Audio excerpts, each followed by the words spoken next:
Bem, boa noite a todo mundo, novamente. Nós vamos dar prosseguimento, então, começando hoje, a segunda parte do curso, que eu planejo. Eu já leciono dessa maneira aí já há um tempão. Então, nós temos aquele PDF que eu enviei, como eu estava falando com o Thiago, dali que eu tiro os pontos principais, digamos assim, que eu quero ressaltar. Está tudo aí na apresentação. Eu faço a leitura deles e faço algum comentário. Se alguém quiser fazer uma pergunta, pode me interromper na hora. Tá? Como eu estava dizendo, no finalzinho dessa apresentação, vai ter uma tarefa que é para responder um questionário por e-mail. Então, assim que acabar a minha apresentação, eu vou para o e-mail e vou mandar o link para vocês. É um Google Docs. E aí, dependendo da maneira como vocês responderem lá, eu faço todos os períodos eu faço. Então, eu vou comparar vocês dentro da própria turma e também com os dados que eu já tenho de outras turmas passadas, para a gente comentar, basicamente, a nossa percepção de comportamento ético, tanto nossa quanto das outras pessoas. É bem interessante. Então, vamos à minha apresentação.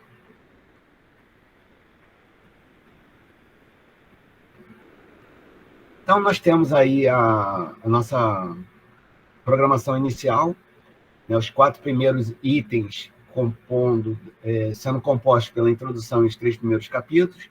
A gente já fez a P1, demorei um pouquinho para fazer a avaliação, mas consegui fazer hoje.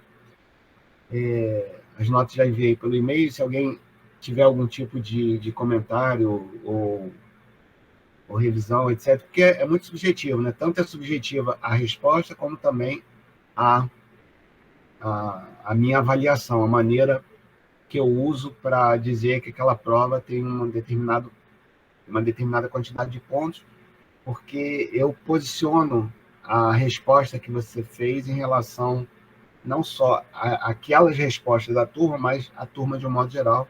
E aí coloco lá numa equação, dou umas marretadas aqui e ali e tenho aquela nota final. Então, tem a P1, a gente vai fazer esses outros 3 capítulos da mesma maneira. Eu vou falar aqui, a gente vai, depois da sexto capítulo, a gente faz a P2. É possível que eu chame alguém para vir fazer uma apresentação sobre ética. Então, se por acaso acontecer de eu fazer o convite para alguém e essa pessoa topar, então, nesse dia, obviamente, eu não vou fazer exposição alguma. Então, se não tiver qualquer exposição, se eu não precisar faltar por qualquer problema, em princípio, daqui a umas 2 semanas, a gente já pode fazer, 2 ou 2,5, a gente já pode fazer a P2. Tá? Então, o capítulo 4 fala sobre os valores e a ética profissional. Eu tenho 2 vídeos para exibir nessa apresentação. São vídeos, se não me engano, de 4 minutos, ou seja, são vídeos bem curtos. Espero que vocês não tenham visto esses 2 vídeos ainda. Eles servem, a meu ver, para complementar o que está no livro.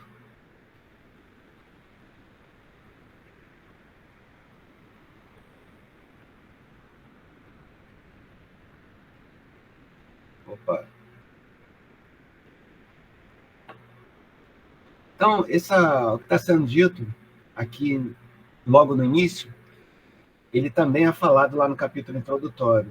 Então, ele faz uma referência sobre como o estudo da ética tem sido considerado, eu diria que no mundo inteiro. Tá? Então, a referência do livro é de que a ética é um assunto importante, acho que a gente pode concordar com isso, no primeiro mundo. Então, uma ideia mais ou menos que a gente tem de que a vida no primeiro mundo, digamos, seria melhor.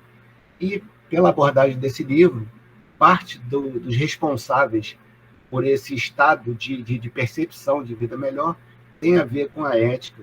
Segundo o livro, é uma ética, digamos, de países de primeiro mundo. Então, existe uma evidenciação maior agora, em tempos presentes, do que havia no passado, de alguns escândalos de todos os tipos, não somente de área política, mas de qualquer coisa que possa estar relacionada ao comportamento. Grande parte em função de que cada um de nós é um repórter, é um registrador em potencial. Praticamente todo mundo com celular faz vídeo, áudio, sobre qualquer tipo de coisa que esteja acontecendo. Então, é muito simples, digamos assim, você trazer à tona uma questão ética qualquer, né? Então, a gente pode imaginar algum tipo de desvio de comportamento que a gente possa classificar como um caso, como um acontecimento ético. Ele pode vir à tona, pode virar uma grande manchete por uma grande quantidade de tempo. Então, essas questões de escândalos, ele, digamos, essa evidenciação maior desses fatos pode ser que leve as pessoas, ao perceberem a perceberem esses escândalos sendo feitos toda hora, em todos os lugares, etc., a ideia é que haja uma redução disso daí. Digamos, alguém que pensa em fazer, ou que já esteja fazendo algo que eticamente não seja tão recomendável, digamos, pode vir a pensar 2, 3 vezes antes de fazer. Então, espera-se que haja uma redução. Quer dizer, em si, evidenciando essas questões, a ideia é que isso possa frear um pouco essas ocorrências. Tá? Então, esses escândalos aqui, nesse aspecto que o livro está recomendando, essa evidenciação serviria para redução das suas ocorrências. E grande parte está na função da mídia investigativa. Existem algumas pessoas da área de mídia, da área de televisão, de rádio, etc., que essas pessoas são um pouco contra essa postura da mídia, dos profissionais de reportagem, de serem investigativos, porque dependendo da tendência ou da própria emissora, ou dos repórteres, etc., você pode transmitir uma determinada notícia com um determinado viés que não seria tão isento. Então, algumas pessoas que trabalham, que são donos de televisões, por exemplo, dizem que na rede dessas pessoas não tem muito essa postura de investigação nas reportagens, porque, segundo essas pessoas, essa questão investigativa é um assunto de polícia, não um assunto de reportagem. Bom, então tem diversas maneiras, digamos assim, de você conduzir isso. Algumas pessoas são favoráveis, outras são contra. Mas essa mídia investigativa é que adora esses escândalos, os traz à tona e faz com que essa questão século XX, século XXI, etc., elas começam a causar algum tipo de efeito na sociedade. A meu ver, no meu julgamento, essa mudança efetivamente acontece.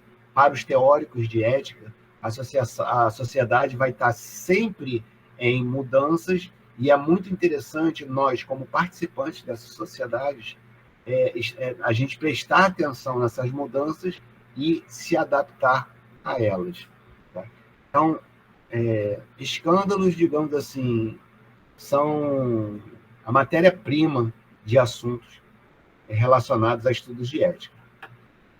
Ética empresarial provoca grandes debates, reflexões sobre costumes vigentes nas empresas. Então, esse livro todo, ele parte de uma abordagem ética mais individual, passando para a família e depois indo para a empresa, que é por aí que está indo agora a condução do livro, e logo depois começa a entrar mais assuntos relacionados especificamente à área de negócio e à área de contabilidade. Então, é um caminho que segue, digamos assim. Então, empresas têm muito a ganhar quando institucionalizam valores que tenham sido previamente negociados. O que está querendo dizer aqui é que, basicamente, para Hoje em dia, eu não passei muito por isso quando eu fui admitido nos lugares onde eu já trabalhei, inclusive na própria universidade. Não se tinha muito uma exposição sobre questões éticas para você entrar lá. Só que hoje em dia, praticamente, em todas as vagas que você concorre, assim que você chega, você recebe algum tipo de instrução sobre o código de ética, sobre o código de conduta, sobre os tipos de desvios de conduta que você deveria evitar com todas as forças. Então, existe toda uma expectativa que a entidade tem de que você trabalhando lá, você entenda os valores daquela empresa ou daquela instituição para que você possa estar alinhado. Então, existe toda uma teoria, eu diria, uma maneira de conduzir questões éticas que, inclusive, a meu ver também, é uma grande oportunidade para se trabalhar com isso. Então, eu acho que é até um pouco raro a gente pensar em prestar consultoria na área de ética profissional, tá? Mas as empresas, de uma certa forma, as organizações, elas, às vezes até durante a CIPAT, né, que tem todo ano, elas procuram colocar alguma coisa relacionada à ética. Então, essa ética empresarial, eu diria que a grande expectativa da sociedade em relação a essa ética profissional é que aquela entidade efetivamente cumpra aquilo que ela se propõe a fazer da melhor forma possível. E aí tem também uma discussão de que a empresa em si, já que a gente está falando de ética empresarial, a gente teria que estar pensando na empresa, a pessoa jurídica, como um ente, como uma entidade que, diria, teria algum tipo de responsabilidade, de ação positiva, digamos assim, em relação a esse estado de ser ético. Mas aí tem alguns pensadores que não gostam muito dessa ideia, porque pessoa jurídica, na verdade, é tocada, conduzida pelas pessoas físicas que estão na diretoria. Então, existe sim uma separação, não há uma pessoa jurídica com características éticas. Então, essa ética empresarial, na verdade, segundo esses autores, esses pensadores, esses críticos, elas seriam o reflexo da ética pessoal, profissional dos seus diretores. Então, não existiria, segundo essas pessoas, uma ética empresarial em função disso. De qualquer forma, a sociedade, eu, você, a gente tem uma certa expectativa do comportamento ético, digamos assim, praticado, esperado dentro daquela entidade. Vamos ao primeiro vídeo, então. Ele tem esse título aqui, A Ética Empresarial e Seus Valores. Se não me engano, é um professor de uma universidade federal ou de um instituto federal, alguma coisa assim, e, como eu disse, ele provavelmente presta esse tipo de consultoria para as empresas. E eu acho que é um tipo de assunto bem interessante assim, para se prestar consultoria. Vamos ver aí.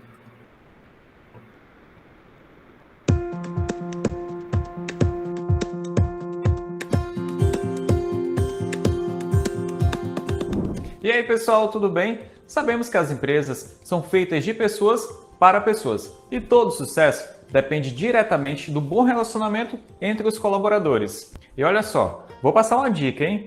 É muito importante que haja uma interação entre todos, ou seja, gestores, colaboradores, fornecedores, clientes e também a sociedade.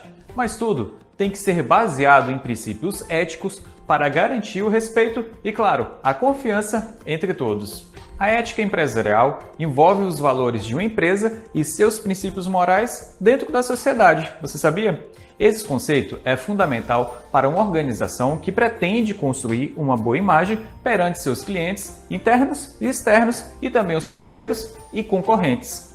E nesse sentido, uma empresa ética é aquela que pratica os preceitos coletivos e se preocupa com as demandas da população, tendo sua conduta orientada pela responsabilidade social e ambiental.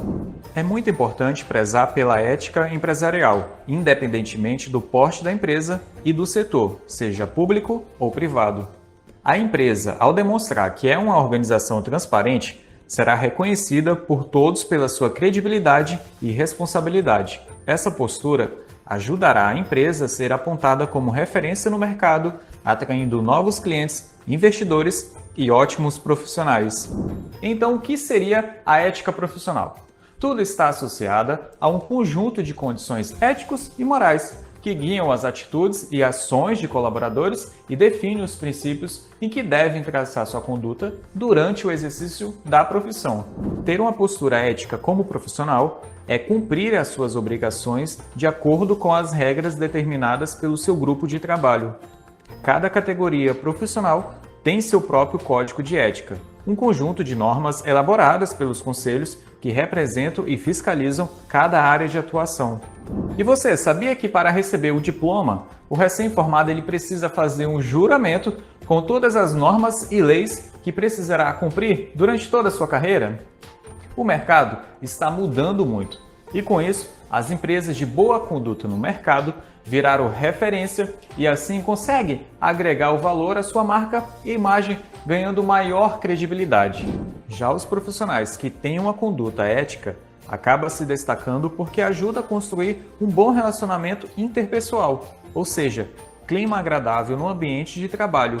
Outra situação que é importante para esse convívio saudável é assumir os seus erros e também saber ter uma postura flexível, tolerante e humilde com os colegas. Então é isso, gente. Eu vou ficando por aqui, desejando a vocês bons estudos. A gente se vê na próxima.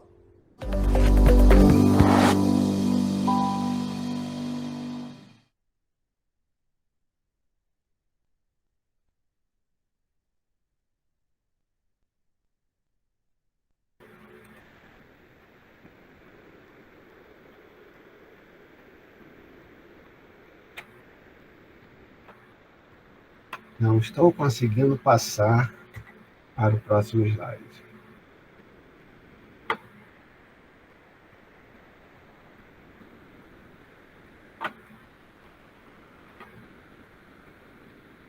E olha que eu fiz o teste.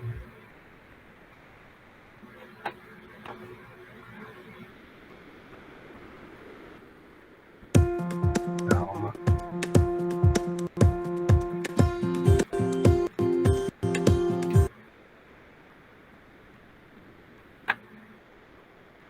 Galera, eu não estou sabendo sair daqui. Deixa eu interromper aqui, passar o slide para o próximo.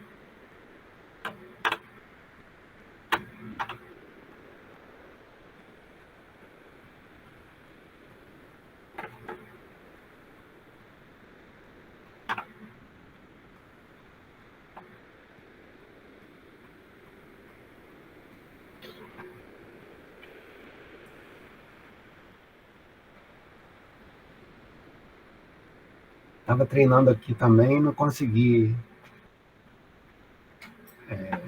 Tive que dar um jeito aqui no arquivo para poder apresentar. Então, estou achando que está tendo algum problema. Bom, então, algumas coisas que eu notei aqui. Até nem lembrava dessa questão do juramento. Então, quando a gente tem lá a cerimônia de colação de grau, que estende o braço direito e tudo, né, tem a ver com essa questão da ética profissional relacionada, assim como se fosse uma promessa que a gente faria, né, para a sociedade e tudo mais, na hora da nossa colação de grau. Ele fez uma referência, ele fez uma alusão aí a entidade se tornar uma referência na sociedade, né? Então, se não me engano, teve uma questão sobre isso na nossa P1, sobre lucro ético, né? Existem alguns pensadores em ética que lucro e comportamento ético esperado de uma determinada entidade seriam antagônicos. Então, essa figura do lucro ético, ela é mais uma questão de sonho, digamos assim, do que uma questão mais plausível, mais realizável, mais factível. Então, normalmente, quando eu faço essa pergunta em prova ou em trabalho, alguma coisa assim, existe sempre, quase sempre, a maioria das respostas que os alunos dão são no sentido de que sim, existe um lucro ético, você pode praticar as suas atividades operacionais visando ao comportamento ético em primeiro lugar. Alguns defensores do contrário normalmente citam que, em se fazendo uma promoção da ética, digamos, em termos de treinamento, por exemplo, você está acrescentando mais uma linha ADRE, né, lá na parte das despesas. Então, seria uma coisa que a diretoria não iria gostar muito. Então, em função dessa questão, existe esse pensamento de que seriam questões antagônicas. Tá? Mas, em termos de resposta, normalmente, a gente entende como sendo, sim, algo factível, algo que deveria ser feito. Bom, seguindo então, valores e ética profissional. Ética profissional é um assunto importante nos jornais acadêmicos e populares. Ele faz, quando fez aquela citação sobre os escândalos da mídia, etc., então, não necessariamente para fins de televisão ou de rádio. Tá? Ele chama aqui de jornais acadêmicos e populares. Os jornais populares seriam essa mídia, ou esse produto de uma mídia que não seria muito praticado, especificamente nos bancos acadêmicos. Né? E os jornais acadêmicos são os periódicos que são produzidos de acordo com a metodologia científica, as monografias, as teses, as dissertações, etc. Bom, referência de que tem sido crescente, digamos, o interesse por esse tipo de assunto, ética profissional. Ética empresarial, moralidade nos setores público e privado. Existe uma abordagem bem interessante entre essa questão do setor público e privado em relação à ética, no sentido de que, principalmente em relação como é que é o nome? Conflito de interesses. Né? Existem vários desses escândalos que são divulgados, existem muitos atores do setor público que estão justamente num lugar onde, por questões éticas, ele não poderia estar, em função dele estar representando. Lá no setor público, digamos, em função das regras, da legislação, etc., ele deveria defender um determinado tipo de coisa que ele próprio tem interesse sendo parte da sociedade. Alguma coisa como o pessoal costuma dizer, e o que eu vou falar aqui não está ancorado em nenhum tipo de conhecimento, de dados, etc., mas você colocar lá na Câmara dos Deputados ou no Senado, etc., pessoas que são ou empresários dos setores, ou representantes desses empresários, por exemplo, da área de educação ou da saúde. Então, essas pessoas responsáveis por produzir uma legislação que deveria proteger a sociedade, né, digamos assim, eles, na verdade, facilitam para que organizações do setor privado, da área de educação e saúde, tenham benefícios, e aí, por isso, por exemplo, o próprio sistema de saúde, o sistema educacional públicos não são muito bons para que as pessoas dependam mais do setor privado e aí façam com que esse setor progrida, digamos, em termos patrimoniais. Assisti a um filme tem 1 ou 2 dias de uma questão de guerra lá nos Estados Unidos, né?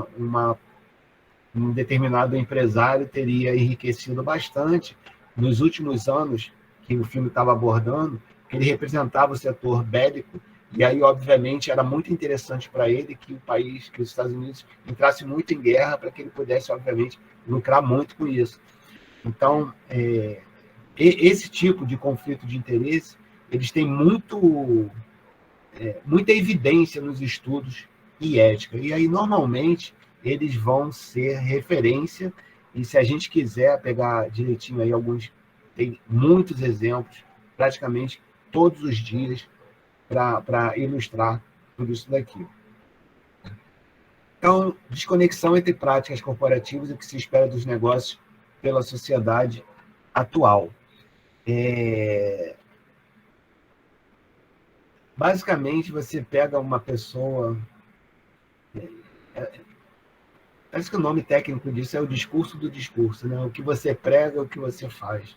Então, essa desconexão entre as práticas, ela tem muito a ver com isso, né? Basicamente, galera, é por isso que lei, a gente quando estuda ética e pensa em termos de regras, como, por exemplo, um código de ética para ser seguido, a gente costuma fazer associação com esse tipo de regras, as leis.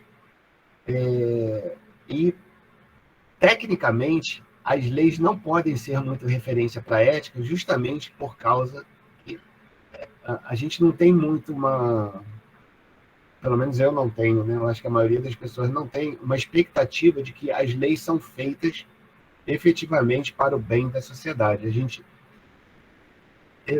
tem uma determinada percepção, a maioria das pessoas tem essa percepção de que existe muita negociata para que as leis sejam aprovadas e facilitarem determinadas partes da sociedade. Então, é por isso que essas práticas corporativas, digamos, uma derivação da ética profissional, ela merece um acompanhamento nosso, enquanto cidadãos, né, representantes da sociedade ou das cidades.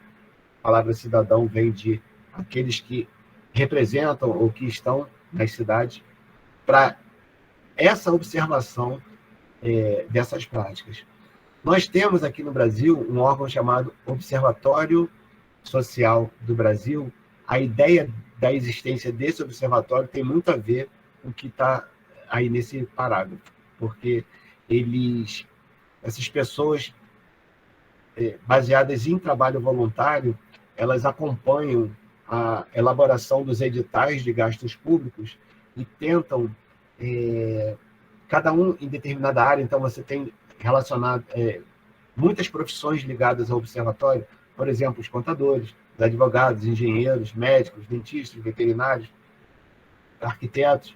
Né? Essas pessoas vão tecnicamente olhar um determinado edital e, normalmente, é bem fácil, bem visível você perceber que ali tem algum tipo de sobrepreço, digamos assim, porque você conhece aquela área. Por exemplo, um engenheiro que pega a construção, o edital da construção de uma ponte, por exemplo, ele pode, com alguma facilidade, identificar que aquela ponte já está sendo colocada no edital com um determinado sobrepreço. E esse observatório, ele não tem a missão de interromper absolutamente nada. Ele simplesmente, como o nome diz, observa uma determinada coisa, pode até fazer um ofício: nós verificamos isso, você vai consertar o edital? Não vamos consertar o edital, digamos. Então, o observatório faz um encaminhamento para o Ministério Público, indicando tecnicamente os vícios daquele edital, e aí o Ministério Público toma algum tipo de providência. Tá? Então, a sociedade vem tornando-se mais cautelosa em suas relações com o mundo corporativo. Isso que eu acabei de falar é um bom exemplo dessa cautela, digamos. Se quiserem pesquisar, o Observatório Social do Brasil é bem interessante. E, obviamente, se quiserem se cadastrar lá para praticar algum tipo de trabalho voluntário, eles estão sempre precisando. Valores e ética profissional. Comportamento ético esperado e exigido pela sociedade. Acho que eu cheguei a comentar agora 1 ou 2 slides atrás, né? Nós temos uma certa expectativa. Então, por exemplo, quando eu vou ser atendido por um dentista, eu tenho essa expectativa, eu espero que ele faça um determinado atendimento baseado num código de conduta lá dos dentistas. Então, se eu levo o meu animal, minha gatinha, meu cachorro, etc., para o veterinário, eu tenho uma certa expectativa de que aquele veterinário vai trabalhar de acordo com alguma conduta ética do seu conselho. Ele até falou isso no vídeo também, né? Por isso eles fazem o julgamento. Tá? Então, isso daqui é o que se espera. Né? A gente, lá na introdução, se não me engano, existe um esforço no mundo inteiro até que esse assunto de ética ele vem sendo estudado tanto nas universidades como no ensino médio, até no ensino fundamental, para que a ideia é que, em se estudando esse tipo de coisa, de uma forma geral, a vida na sociedade, em todas as relações sociais entre os países, dentro dos próprios países, melhore. Tá? Então, essa é a expectativa que a gente tem enquanto sociedade, enquanto cidadãos. O lucro ético, moralmente aceitável, eu tinha falado agora, né, um ou dois slides para trás. Quando a gente fala de lucro ético, assim, por essas pessoas que estudam seriamente, profundamente a ética, alguns, né, isso é um pouco dividido, alguns são muito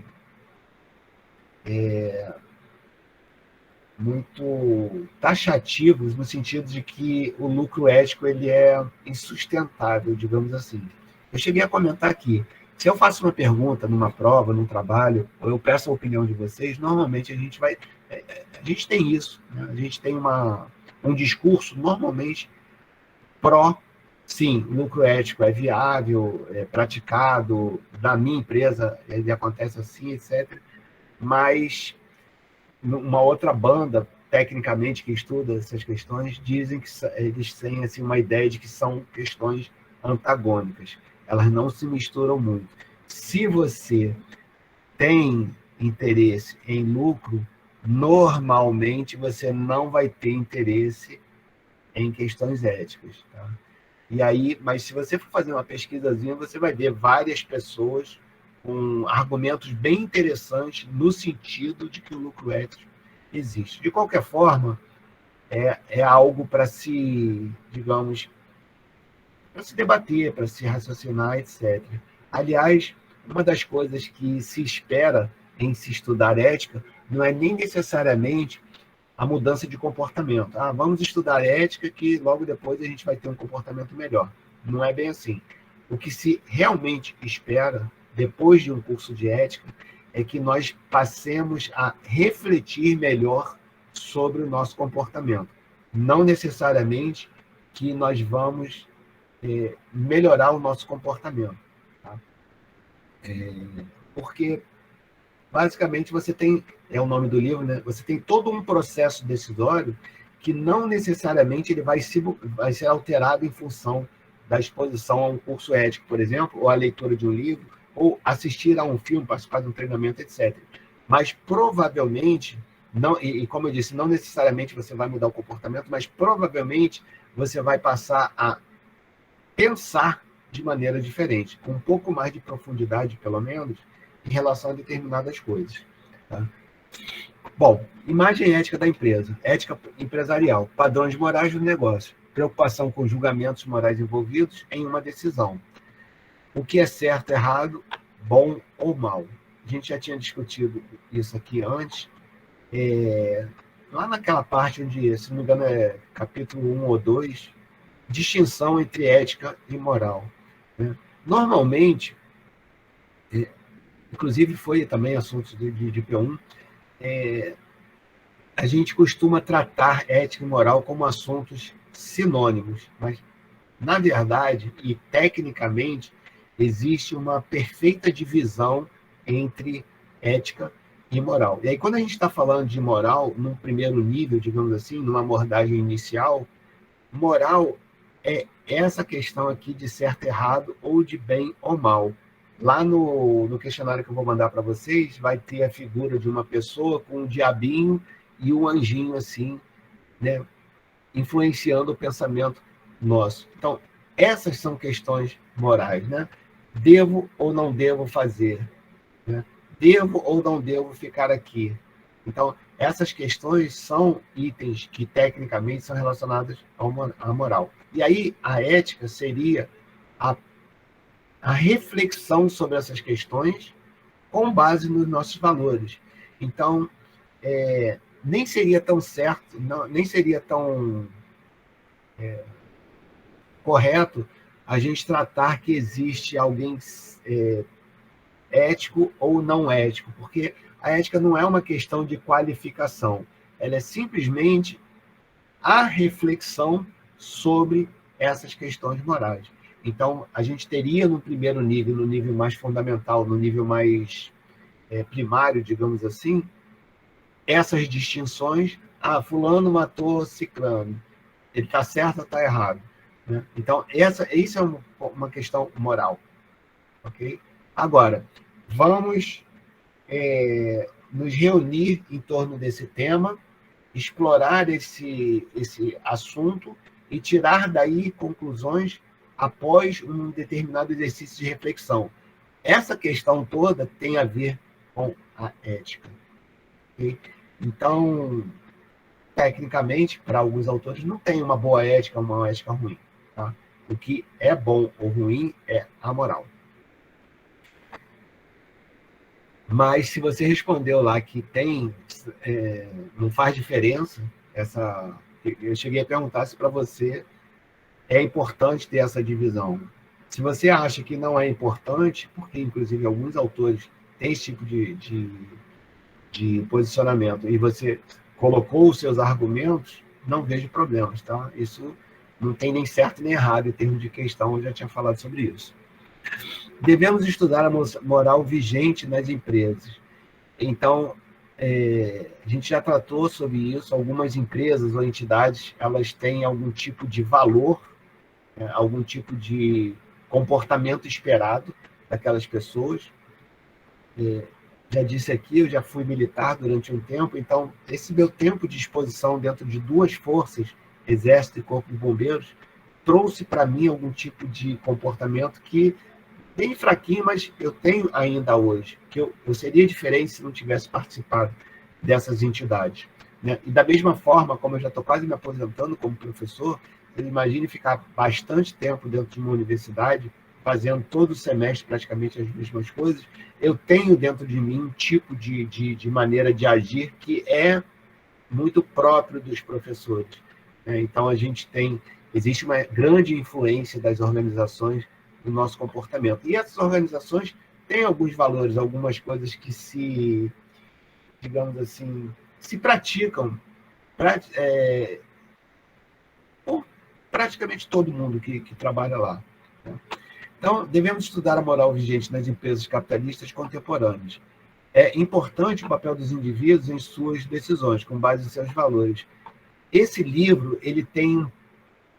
Eu não vejo que ele totalmente não, mas ele tem algumas partes dele que ele tenta cutucar o capitalismo. Tá? Então, ele faz isso com bastante força aqui quando ele trata de lucro ético, e ele normalmente ele deixa assim umas pitadas, digamos, em algumas partes, dizendo que o capitalismo já perdeu a sua essência, digamos assim, e que poderia o mundo estar se beneficiando de um capitalismo, digamos, menos selvagem, para que o mundo tivesse uma vida melhor, e aí eles atacam muito esse tipo de coisa. Tá?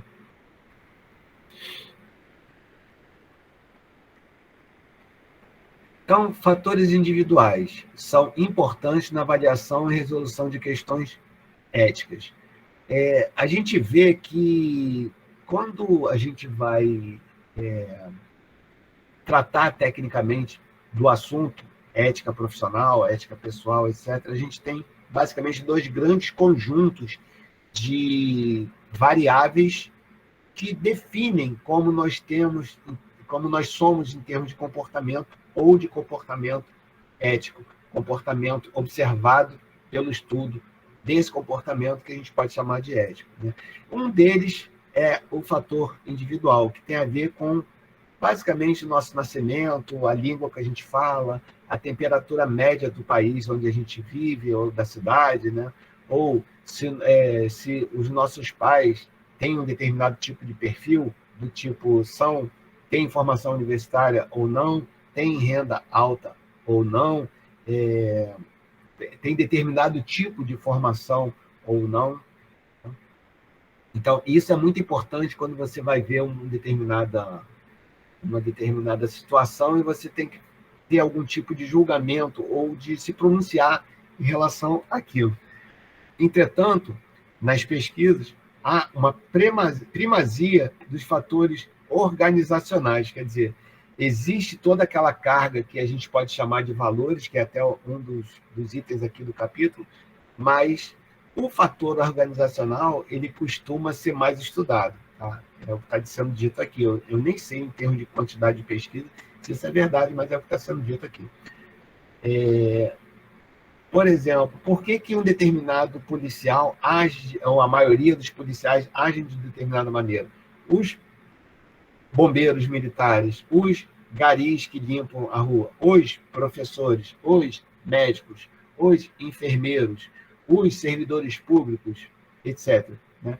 Porque existe toda uma carga de influência das organizações, das entidades, na determinação das decisões éticas no local de trabalho. E tem muito a ver com você estar, a gente diz, encarneirado, né? Você agir de acordo com que aquela organização, de uma certa forma, não necessariamente ela espera de você, mas existe sim uma expectativa que praticamente a grande maioria das pessoas age de uma determinada maneira.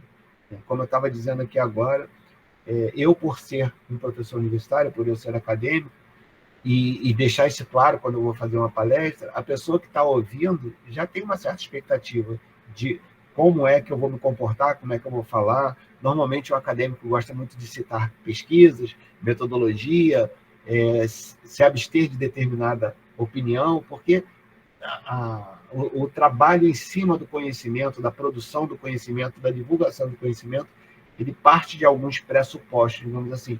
Isso acaba influenciando a maneira dos professores ser. Então, essas questões organizacionais, elas são mais abordadas em pesquisas. Através da socialização, que é essa misturadazinha, né, que vai acontecer quando a gente ingressa numa determinada organização. Então, através da socialização, os indivíduos desenvolvem seus próprios padrões éticos de comportamento, incluindo as decisões sobre ações certas ou erradas. Essa questão dos próprios padrões éticos, ela vai ser tão mais forte quanto menos a organização se dispor a ter um planejamento ético ou um treinamento em relação a isso. Né?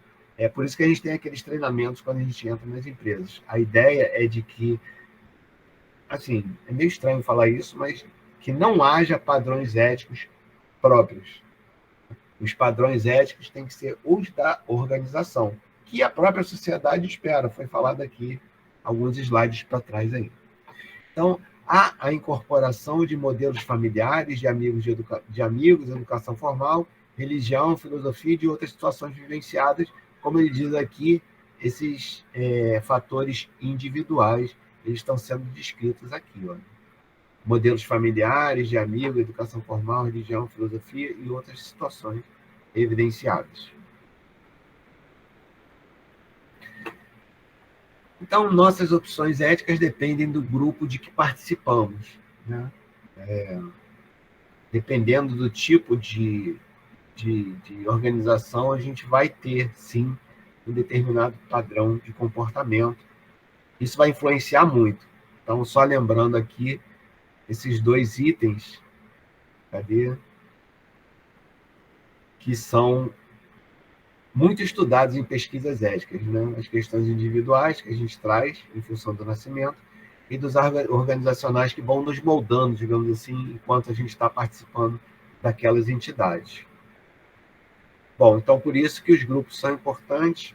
A gente vai para o segundo vídeo, se não me engano. Se eu tiver dificuldade para voltar para a apresentação, eu vou fazer isso, sair e entrar novamente. Vamos ver aqui.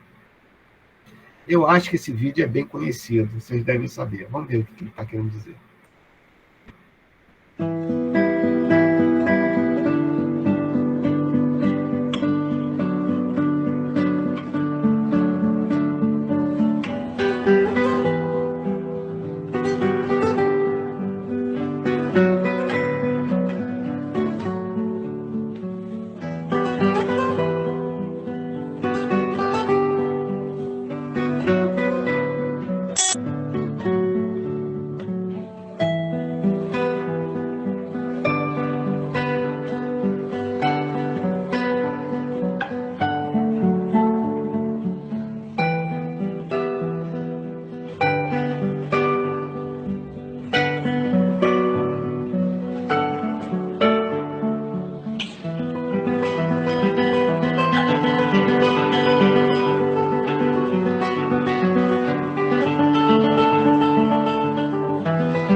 Então, consegui passar. Bom, esse vídeo ele é um pouco forte demais, né, a meu ver, mas achei ele interessante. Ele fala muito aí sobre as redes sociais, né, essa interação. Ele chama Geração Perdida. Achei isso um pouco forte, né? Não estou qualificado para falar sobre isso, mas é o que a ideia que ele está tentando trazer. Serve pelo menos para a gente ter um pouco de reflexão sobre isso, né? Ele trata de uma coisa que eu achei interessante, uma reação nos coletivos, né? O cara lá que vê o rapaz brigando lá com a menina, etc., e ele, na imaginação, ele iria lá e brigava com o cara, por que você está brigando com ela, não sei o quê. Hoje eu não tenho andado muito de metrô, mas eu já andei praticamente todos os dias de metrô para me deslocar para a universidade ou para trabalhar, etc. E eu passo muito por aquilo e vejo ali, principalmente no metrô que eu pegava, assim, praticamente toda hora eu vejo alguma coisa que, a meu julgamento, a pessoa está tendo uma transgressão muito grande assim de comportamento, e a minha decisão por não fazer algum tipo de coisa, não ter qualquer tipo de reação, traz para mim uma frustração que vem logo depois, como ele se imagina indo lá defendendo a menina, etc., e depois ele percebe que não fez nada, ele abaixa a cabeça e sente aquela frustração. Aquilo eu sinto bastante, né? E é muito interessante a gente perceber que a nossa não interação, né, nesse tipo de coisa, faz com que essas frustrações fiquem cada vez mais constantes, e isso vai trazendo para a gente uma espécie de tristeza, praticamente, não diria eterna, né? Mas assim, de bastante intensidade e de longa duração, né? Muito, muito triste isso, eu acho, né?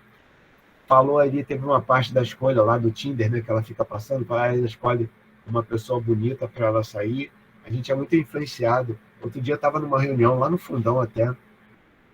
O assunto era o quanto que a beleza física ela impacta no nosso desempenho.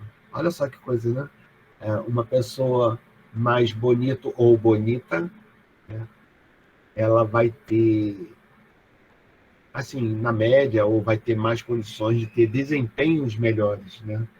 Porque você acaba influenciando as pessoas que estão à sua volta e que têm determinada expectativa a seu respeito. Então, isso tudo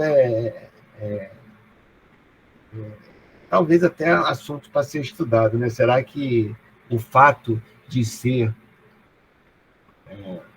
mais bonito ou mais bonita acaba influenciando de alguma maneira, mesmo que com baixa intensidade, o nosso desempenho? E, finalmente, uma coisa que eu queria comentar, não posso deixar de comentar isso, né? Ele retrata uma série de angústias ao longo do vídeo, né? E aí culmina com a pessoa se suicidando. E suicídio, para mim, eu tenho uma pós-graduação na psicologia, e eu não tive aulas sobre suicídio, mas uma vez ou outra, os professores ou os alunos, porque eu era um contador no meio de psicólogos, né? Às vezes tratam sobre isso. Algumas conversas particulares que eu tive com uma ou outra pessoa sobre alguns assuntos, o assunto suicídio vinha à tona. Então, assim, eu acho que a gente deveria não ignorar por completo isso, né? Pode acontecer a gente entrar num redemoinho de tristeza muito grande, até o ponto da gente achar que a nossa vida não vale mais a pena e cometer uma loucura dessa. Muita atenção, não só com nós mesmos, mas também prestar atenção nas outras pessoas. Algumas palavras que as pessoas falam são alguns indicativos. Por exemplo, eu tenho atendimentos que eu faço de maneira voluntária lá da área de finanças pessoais, e a minha audição ela tem que ser muito atenta ao que as pessoas estão falando, porque determinadas palavras podem sugerir que a pessoa esteja num processo de entristecimento, não sei se essa palavra existe, né? que pode, quem sabe, culminar numa situação como essa. Tá? Vamos lá. Decisões éticas no local de trabalho. Bom, não tem mais filme, né? São guiadas pela cultura da organização, estava sendo dito ainda agora, né? Cada organização tem a sua maneira de agir. A gente tem uma certa expectativa. Por exemplo, vamos falar com um policial, a gente sabe mais ou menos como ele se comporta. Vamos falar com um médico, a gente sabe mais ou menos como ele se comporta. Vamos falar com um professor da universidade, a gente sabe mais ou menos como ele se comporta. Né? Então, essa questão antropológica, né, que acaba nos moldando em termos de cultura, em termos de como a gente vai agir, pensar, etc., é muito importante. E vocês vão ver isso nos resultados que eu vou tentar comentar, provavelmente na quinta-feira, mas se não der, eu comento na semana que vem, nas respostas que vão ser dadas aí nessa tarefa. Tá? A gente vai ver como que algumas variáveis puxam a nossa resposta para um lado ou para o outro. Isso é bem interessante. Influência dos colegas, superiores, pares e subordinados, é óbvio que isso aqui acaba influenciando. Gravidade da questão ética. Valores, crenças, necessidades, maneira de ver as coisas, características da situação, pressões institucionais e pessoais. Tudo isso daqui vai dando um peso mais para lá ou mais para cá, que vão, digamos assim, nos dar uma ideia da gravidade. Né? Tem um vídeo que eu gosto muito, eu não sei nem onde é que ele está agora, mas eu já coloquei isso aqui numa aula. Resumindo muito, né? O policial está fazendo uma prisão, algema a pessoa, durante esse processo ele passa mal, o policial se engasga, começa a morrer, a pessoa que está sendo presa pede para o policial soltar, ele solta a algema, a pessoa que está sendo presa salva o policial, vai para trás dele, aperta assim, ele expulsa o que está sufocando, levando ele para a morte, e o cara que está sendo preso não foge, ele fica ali aguardando até o policial se recuperar, porque a expectativa dele é de que o policial vai terminar a prisão. E aí o policial fala, cara, vai embora, você salvou a minha vida. Né? Então, como é que a gente... Ele libera o cara, né, da transgressão que ele fez. Como é que a gente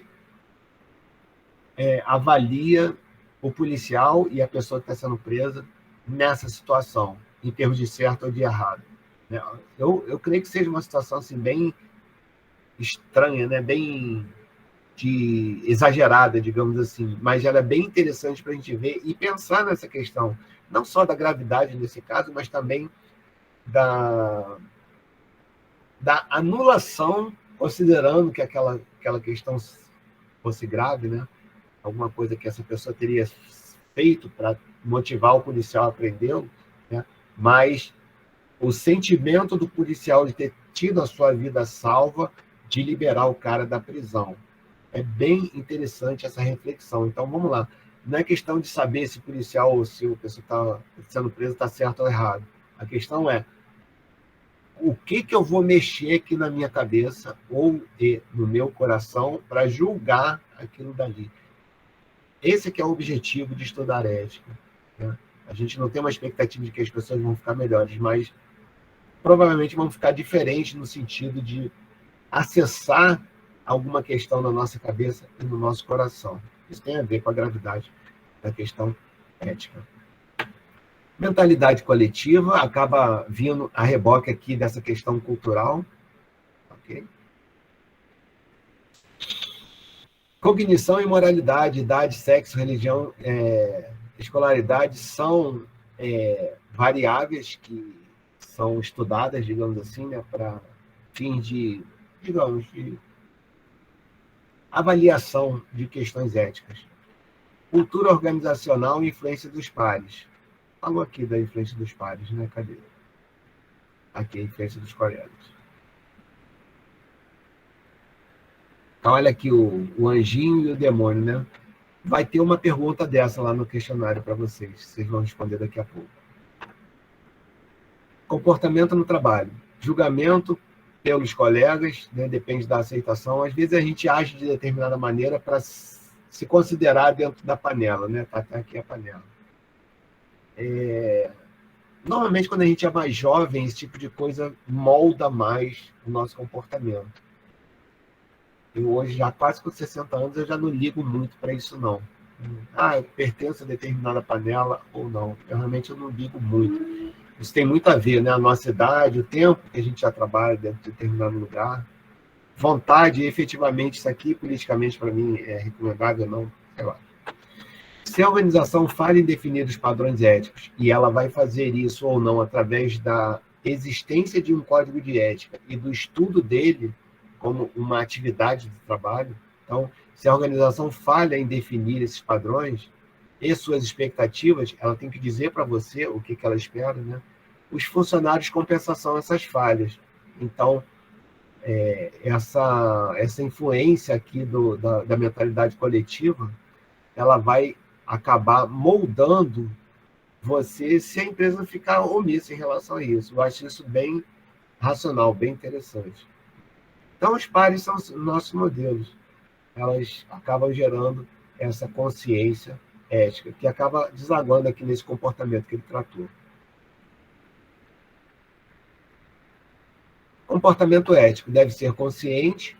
A gente chama isso nos meios militares, né, de disciplina consciente.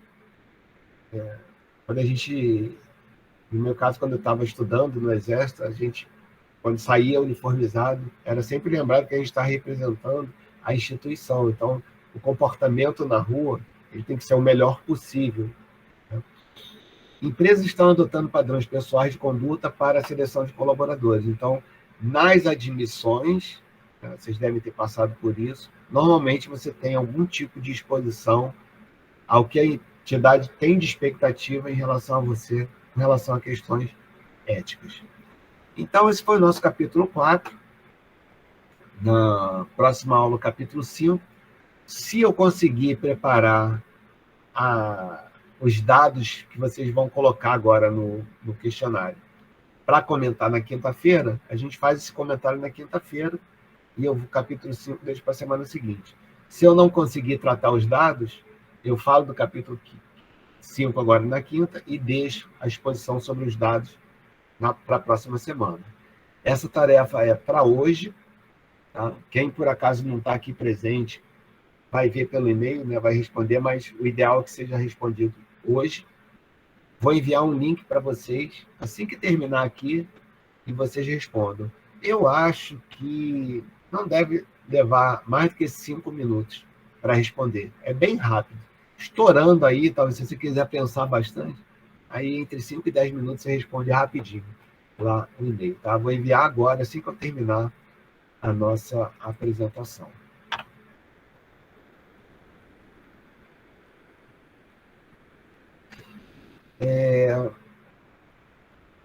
Alguém tem alguma questão para fazer? Alguma pergunta?